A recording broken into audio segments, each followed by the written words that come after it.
prier pour que le Mashiach ben Yosef ne soit pas mort. Et en redisant ce passage-là, et parce qu'il dit c'est que si jamais le Mashiach ben Yosef venait à mourir, or qu'est-ce que c'est le Mashiach ben Yosef pour lui?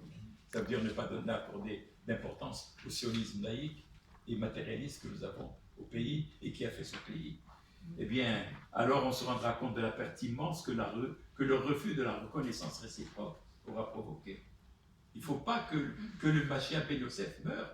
Il ne faut pas que nous nous débarrassions de ce côté-là de notre sionisme.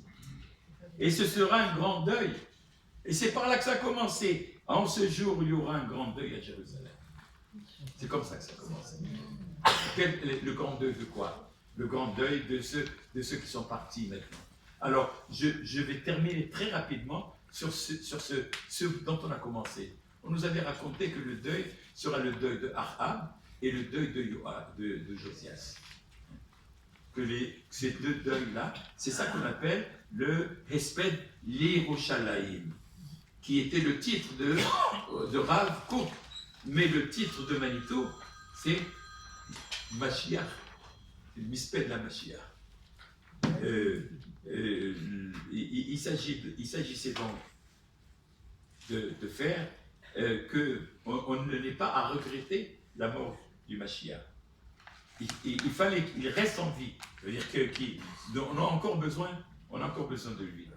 Alors les deux, pourquoi avoir choisi Ahab, dont on a dit que c'est le pire des Réchaïm qui puisse exister, et puis Josias, celui qui était un bon roi, mais qui n'avait pas...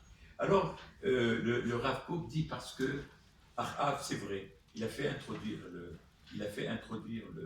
le Baal, mais il était sous l'emprise de sa femme, Jézabel, donc il a été obligé de faire entrer au temple les veaux d'or, etc., etc. Pas les veaux d'or, non, carrément l'idolâtrie du Baal.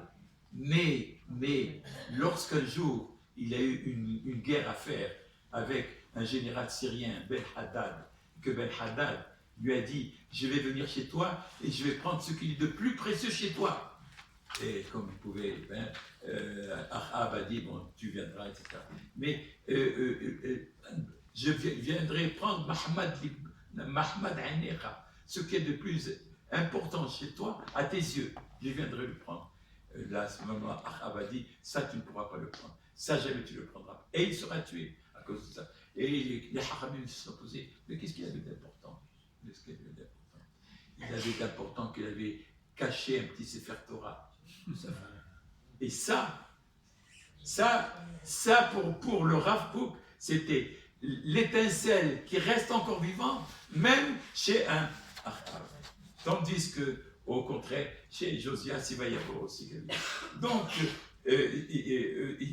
qu'est-ce que le Rav Kook a vu chez Ahab de bon?